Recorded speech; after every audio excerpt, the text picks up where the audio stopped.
One of the buzzwords of 2015 was wearables. Everybody had a wearable. And why not? It's great technology. It allows you to get data points about your health, about your respiration, about your heart rate, about your body temperature.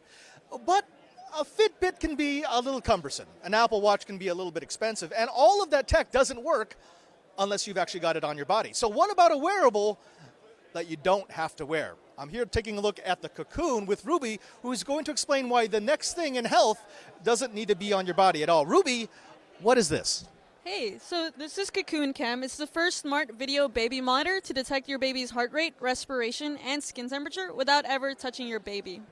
Okay, now how does that actually work? Because all of the health products that I've seen, you have to wear on your wrist or in your hand, or I've even seen a couple that go on your head. How do you measure all those things, have all those metrics without physical contact? Yep. So if you look at Facebook, for example, when you upload a picture and you see that it knows that it's you, that's called computer vision. So what we do is we use computer vision to detect heart rate and respiration, and then we use a little infrared sensor to determine your skin temperature. So it's completely non-invasive, which was our goal here, so that it would not have to emit anything on your baby or your significant other.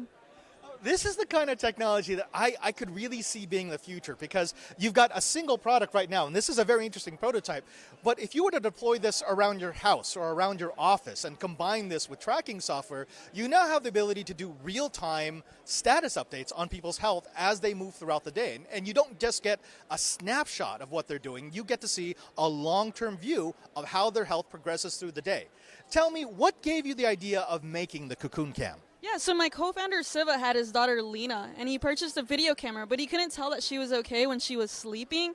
And he also realized he didn't want to put any electronics on his babies. And so we decided to build something completely non-invasive that would detect these vitals. But my background's actually in healthcare, so I completely get what you're saying. Everything's moving from brick and mortar to the home. People are using phones as medical devices. And so here's a device that you can use in the future for your whole family, and it will be able to detect everything from when your wife gets pregnant to end-of-life geriatric care. Okay, this is cool technology, but I got to ask, what's the end game for you? Where do you want to see this in the next year, the next 2 years, the next 5 years? Coming back to Developer Week in 2017, where would you like to see the Cocoon Cam progress? So we actually want Cocoon Cam to be in every single person's home. Again, it's a completely non-invasive solution, which is really great. It doesn't require you to wear any wearables.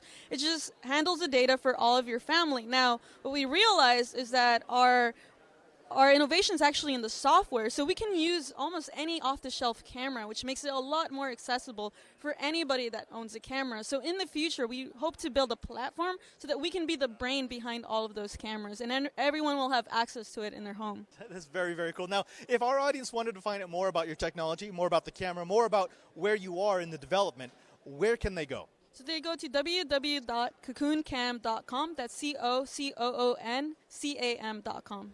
And they can reach out to me at ruby@cocooncam.com, RUBI. Ruby, thank you very much for speaking with us. Thank you very much for sharing your vision of the non-wearable wearable technology. And folks, the future of health is in a cocoon.